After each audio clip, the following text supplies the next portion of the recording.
North Carolina completely disgusts me. And now Kansas. I mean, how many more states are going to jump onto this Bronze Age thinking bandwagon? It's disgusting. The year is 2012.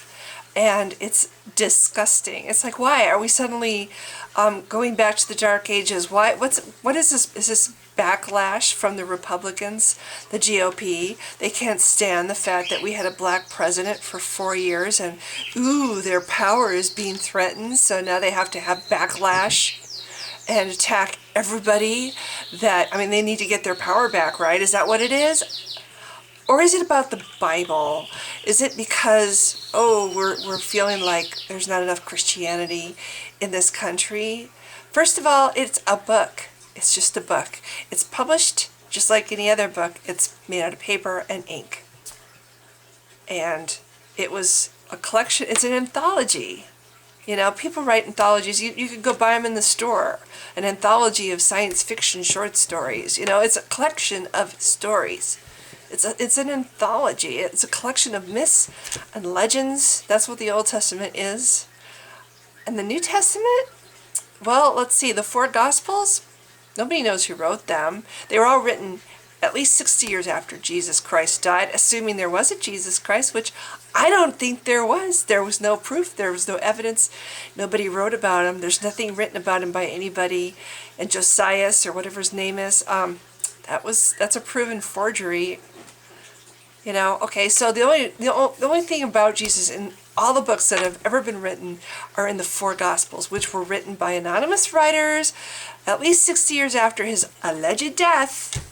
Okay, these guys 2,000 years ago, or whatever they wrote the damn thing, were sexist. They didn't want their women talking in church. You know, women weren't educated. It was annoying to have these uneducated, stupid women talking in church. Isn't it a coincidence that every patriarchal religion out there, one of the big priorities, one of their number 1 priorities is subjugating women? I'm sick of that book compromising my rights as a human being. There's always the Bible behind it. Now, President Obama cites the Bible in his recent championing of gay marriage. The whole golden rule, you know, I do unto others as I would want others to do unto me. And the GOP or whatever are going, oh my gosh, he's using Jesus. Excuse me, GOP, but what do you suppose you do? You say, oh, the Bible says that God hates gays. Well, you know what? The Bible says a lot of things that you don't pay any attention to. Why do you pay attention to that? That's absurd. It's like, okay, should we start stoning our sons for being insolent? Should we have the whole town stone our sons when they're insolent to their parents? Or if our daughter is proven to not be a virgin on her wedding night, should we stone her to death? The Bible says we should, you know. Or the whole, homosexual couples, that's not natural. It doesn't result in a child. It's not natural. You know what? Neither is eyeglasses natural, or hearing aids, or false teeth, or drinking carbonated beverages, or driving around in cars, or flying in airplanes. None of these things are natural, you know. So should we stop doing all that? It's like, okay, where do we draw the line? Why is it always aimed at these certain people that we just love to not like them, or we just want them to have less rights than we have? It's like, oh, half the population of this country is female, so you want half the population of this country. If we have a medical problem that is treated by a contraceptive, we can't get it at a pharmacy because a pharmacy can fucking say, well, I don't feel right about it because it goes against my morals. Well, you know what? We're not all Christian, number 1. Your morals are not my morals, and you have no right to shove your fucking morals down my throat. But not just that. How is contraceptive birth control going against any morals? First of all, lots of women take it for other reasons besides birth control. But, you know, okay, say I take contraceptives for birth control. I'm keeping myself from getting pregnant so I don't have to have an abortion. You know, they want it both ways. They want to say, well, women can't have birth control, you know, because it's just, ooh, we want every single egg that she puts out to be, you know, have its full possible chance to become a human being, because we don't have enough human beings yet, you know. So, okay, if every time a woman doesn't have an egg get fertilized, is that murder? Oh my God, it's like, okay, what about men? We always want to focus on the women. Well, every sperm is a possible life, isn't it? Every time a man ejaculates, I can't say that word. Well, I've read it. I don't think I've ever said it out loud in my life. Ejaculate. Comes. Every time a man comes, okay. Should there be a baby as a result? You know, like when a man is, or well, anybody. But we're talking sperm right now. So is a man guilty of murder every time he spills his sperm on the ground and it doesn't go inside a woman's body and potentially get her pregnant because, oh boy, babies are so important. We don't have enough babies. No, it's okay for men. It's okay. Nobody cares about a man fucking every woman in his town. That's okay. But if a woman wants to have sex outside of marriage and have contraceptives so she doesn't produce any unwanted babies, she's a slut. She's called a slut. This guy comes on, oh, I can't think of his name right now. This black guy preacher refers to women as, well, we should never let women vote. Hello? You have no right to let women vote. It's not up to you to let women vote. We're human beings. It's our right as human beings and citizens of this country to vote. And that's another thing I'm really quite disgusted with. This whole attitude, like women's rights or gay rights are something like a gift that they could decide, well, what do you think? Should we give them their rights this time? Should we give them some rights? No, maybe not. No. Nobody has, why is that? Okay, do heterosexual couples have to sit around and wait for the majority to vote on whether or not they can get married and express their love for each other? Do they have to wait? Or can they just go get married and then like 3 or 4 months later get divorced because it didn't work out? But to protect the sanctity of that, we can't let gay couples get married. You know, the gay couples do have to sit on pins and needles and hope that maybe, just maybe, they'll get to have the same rights as everybody else. And why do they have to do that? Because there's these people that look at this book, the Bible, and say, well, in the Bible it says this, and I'm sorry, but what does the Bible have to do with running our country? What does the Bible have to do with America? This is not a Christian country. It was not founded by Christians. Lots of people, including myself, in this country are proud patriots, and we are not Christians. I was a Christian for over 30 years.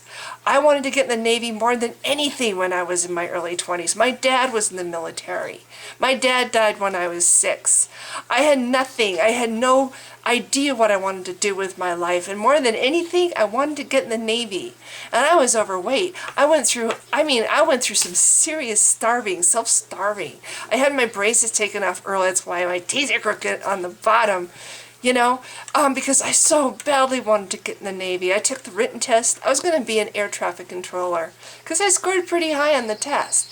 But, you know, when you wear contacts all the time, you kind of forget you have you know, I was too blind. I was permanently disqualified. It pissed me off. I wrote to my Senator Dan Evans at the time, and I wrote him probably 3 or 4 long letters begging him to pulled strings to get me in because it was discrimination. I felt so discriminated against.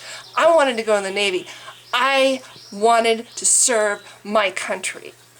Now, granted, back then, I was a Christian, but that doesn't mean anything. I am the same person today as I was then. When I deconverted, I didn't lose one single flicker of love for my country. However, I have to say that I'm beginning to not recognize my country anymore.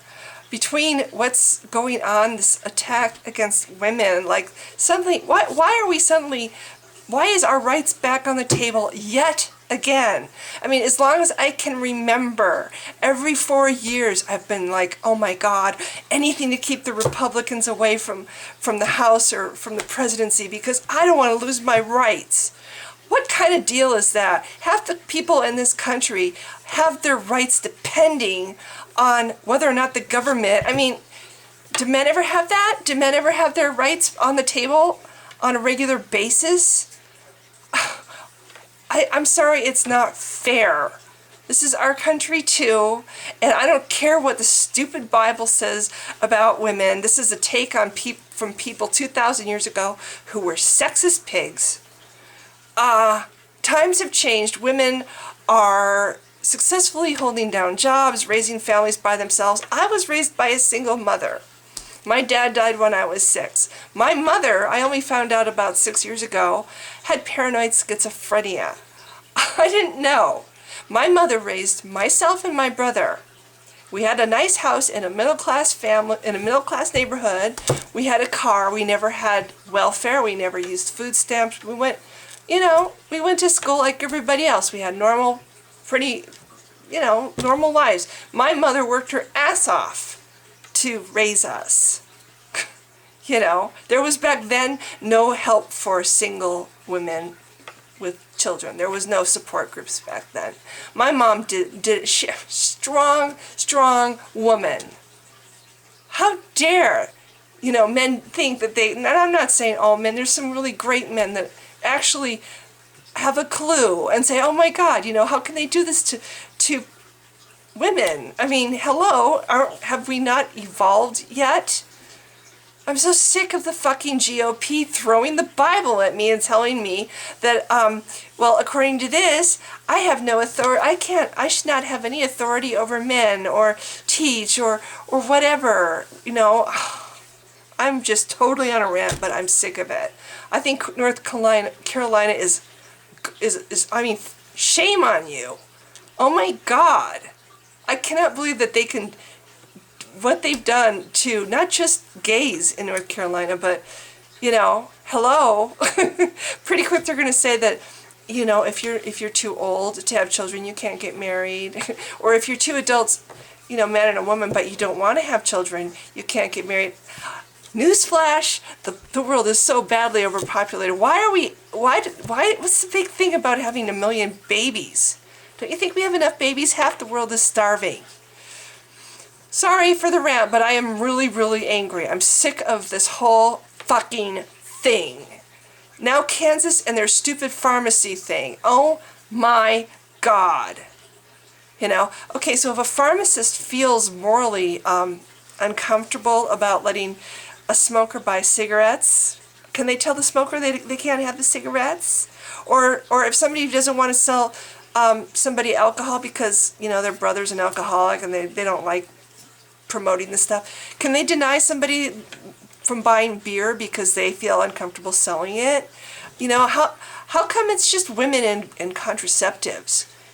Why don't we do it for everything? And anytime somebody behind the counter doesn't feel right about selling a product for ethical, moral reasons, they just don't have to.